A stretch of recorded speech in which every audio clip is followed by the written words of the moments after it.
to WFHR's Rapids Report, proudly brought to you by Crockett Septic for this July 25th, 2025. I have your host, James, behind the mic. And we're joined right now by one of our friends from the Wisconsin Rapids Public Schools District. I want to thank Ron for setting this up. We have Melanie Hanneman joining us. She is the Food Service Director. Melanie, nice to meet you. Hello, nice to meet you. Appreciate the time. Thank you so much for being here with us. I have lunch lady questions I want to ask. I have so many different things, but maybe another time. We do here in summer. It's great to be able to talk with our anybody in our school district, and not only getting parents and kids information that maybe they haven't heard, or with the busy summer just kind of got lost in the shuffle. But it's a nice chance to just touch base with you guys. I think that oftentimes as adults we just kind of check out when it comes to the schools during summer, and we need to be paying attention and be up to date as much as any parent or anybody else out there. I appreciate the time and certainly appreciate everything you put into our community, doing the job you're doing there. It's vital work, and we appreciate you. I see that we're going to start with summer meals. I think that's a great place to start, not just because I'm hungry. No. Summer meals seems like a good place. What can you tell us about those? Yes, so we currently have summer meals going on. It is a program through the USDA where we provide meals free for anyone 18 and under all summer long. And it's good to acknowledge it because even when summer school ends, we're still out there providing those meals. So we provide them at 3 different locations right now. We're at Lincoln High School, and they are serving breakfast there from 7:30 to 8:30. So students that are coming in the morning for sports, to work out, things like that can grab a breakfast. Yeah.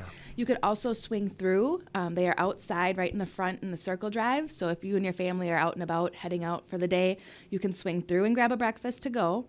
Again, from 7:30 to 8:30. And then they are there from 11 to 12:30 providing lunch as well. So families are welcome to pop over to Lincoln High School to grab a free lunch. We are also at Mead Park near the splash pad, and we are at Witter Park outside of the Aquatic Center. And we are there every day from 11 to 12:30 providing lunches, and families get to take home a breakfast for the next day as well. So 2 meals, 1 stop, we are there. Yeah. And from years past, it seems like there's a new location on this as opposed to years past. So that's really nice to see. Yes. It also reminds us of how in need this is and how important this is. This happens to be one of my big 3 topics that I care about, causes that I care about, and hunger in our communities around the whole world, especially here in our local area. And while we have focus and we have like the United We Can event, for every event we have, there are still people out there that get missed. And a lot of the times, kids are the ones that get forgotten in some of this conversation. I was one of these kids.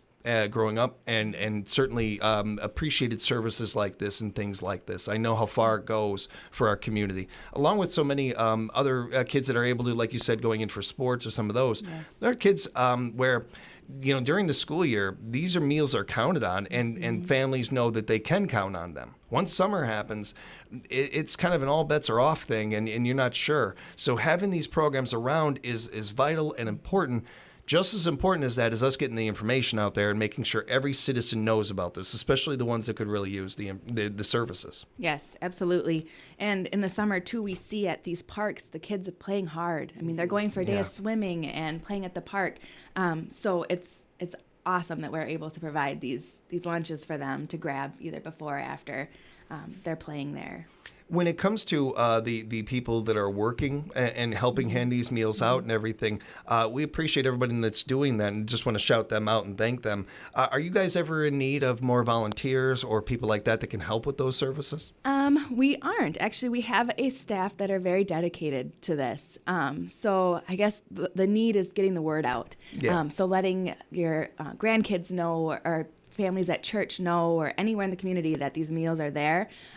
If you drove by Lincoln High School today, you would have saw our staff member with a flag walking down the sidewalk trying to rope families in. So they are there. They are letting people know that they are there. But really, we just need help getting the word out that these meals are there to take advantage of. And as great of a job as this team that we have here at the studios does getting information out there for everybody, we all know that word of mouth goes so much farther. So please do share this information with people, and especially people. I think a lot of the time, this is one of the things I love about our Midwesterners and what it is to be a Midwesterner. us, and we're a strong type. We do a lot on our own. We're very good at those things, but we're not really good at always asking for help or letting people know that we need help. Even we put on a good front.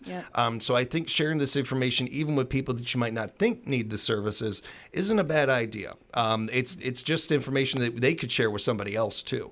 And while we're at it, I do want to also again thank not only the people involved in this, but the people that continue to share the information.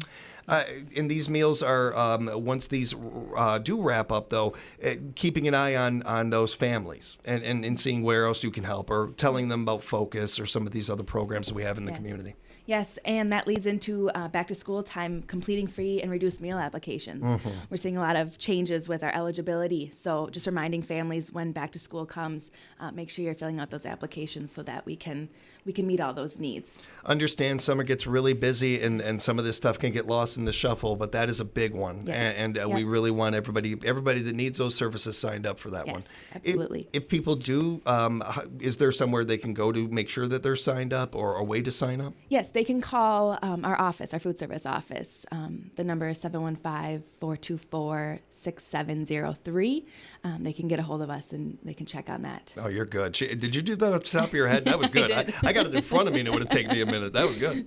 I appreciate that and appreciate the information, Melanie. Thank you for that. Did want to talk a little bit about some of the changes going on with the milk distribution that's happening. Now, I'll let the audience look behind the curtain a little bit. Melanie was telling me a little about this beforehand. I still don't know if it's registered. I found this out about 5-10 minutes ago, and it's still taking me a minute. Just as a kid that went to public school, and we always had the carton milk boxes. That's adapted. That's changed a little. It has changed a little. So families that are participating in our summer meal program will notice that the milk comes in a clear pouch instead of the carton. And that is a change we made, I believe, as a Central Wisconsin school, that the milk we're serving our students should be coming from the dairy farms that our families are driving past. So we reached out, and Nasonville Dairy was able to supply us with milk for our entire school district this year. They're out of Marshfield. So they package it differently. They put it into 8-ounce clear pouches instead of cartons. So we are rolling into that change this school year. Each kid will receive a pouch with a straw that they poke in and drink it just kind of like a juice pouch, but it's milk. So those families that, again, are getting the summer meals will have noticed that change already. For everybody else, once back to school time starts, it's going to be a big change. Maybe the most important part of what you're talking about there, Melanie, is the struggle and the difficulty that every one of us kids went through of opening those cardboard boxes and not getting it right, and the milk don't come out. No, I'm kidding. It did happen to all of us, though. That is a universal thing. It happened to you at least once. It did. And you don't have to worry about that anymore. One thing I did not know about this that you just shared right there, and I really appreciate the effort and the thought, the insight to, well, we're in the dairy state. These kids should be getting the milk right from here.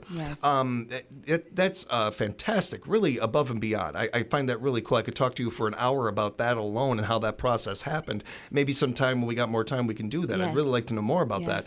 I admire and appreciate that, but I also I imagine you guys see this too, but the layers to something like that. Yes, the best milk they could get. Certainly. We know that as Wisconsinites, and living in this state, how good the milk is here in this state and all that, and the health benefits and those things. The cost of something coming from a city over as opposed to states over or something like that, and those things. But I'm also thinking about every kid that sees that and sees that the address on there, or that, like you said, drives past there and knows that they're getting milk from there, and makes them think about where this milk is coming from, and a little bit more empathy, a little more understanding of our ag industry, our farmers out there, maybe them wanting to do this or something. This isn't leaps and bounds, everybody. As a child, that's a sponge. You don't know where their interests and their passions can be sparked and can be started. It can happen just as easily from something like this. And just as importantly as all that, the pride that you feel in this. Like, oh, this is coming from my state. This is coming from, I even know the family that it's coming from, or something along those lines. It's great milk. It's a great idea. There's so much more to it than just that, though. And I think that is really cool. I really admire that. Yes, we do have a big farm-to-school base here. We work with apple farmers, and we've had the apple farmers come in and eat with the students Wow, and talk that's with cool. them. And we have great farmers in the area, and making those connections and bringing them into the schools, like you're saying, and having students connect with this apple was grown by this woman right here, and tell us about the varieties and how you start your trees. So yes, it was just another proponent of our farm to school, where let's include milk in farm to school. Yeah. Let's make sure our milk is local and coming from farms that kids see. I know, just sitting here and hearing all this, how much I appreciate hearing it as a citizen, as somebody in the community and everything. I can't imagine the parents, the farmers themselves, how much they appreciate this, and how much that is a great bond and a great relationship to build more and more and stronger and stronger. There's nothing but positives to something like that. And again, great milk. Don't have to struggle with the carton. Struggle with the carton. I don't know if it was just me. I'm starting to wonder if it was just me now, but I did seem to have troubles with that from time to time. That is great stuff. Thank you so much, Melanie, for that. And, it's really fun hanging out with you, getting to know each other a little bit more here and hang out. One of the things I wanted to make sure that people know is how they can reach you if they have follow-up questions or want to know more about some of what we talked about. Is there a way to reach you? Yes, there absolutely is. You can email me. We do have a generic school nutrition email, and that will come directly to me. It is schoolnutrition@wrps.net. Again, my phone number is 715-424-6703. I really like hearing from families and parents and students. We love to be in the schools walking around, hearing what students want to see on the menu or are looking for, but it's important to hear from families and parents too. And so we appreciate all feedback on our food service program. We'll be mentioning the free meals for kids during our morning shows and our other shows, making sure to get this information out there as well. And you can find out more information at WRPS.org. WRPS.org is the website. Head on over there and reach out to all our great people, super people in the public school system, like Melanie. Thank you so much for hanging out with us. Appreciate the time. Thank you for having me. And thank you, everybody, for joining us for another edition of WFHR's Rapid Support, proudly brought to you by Crockett Septic.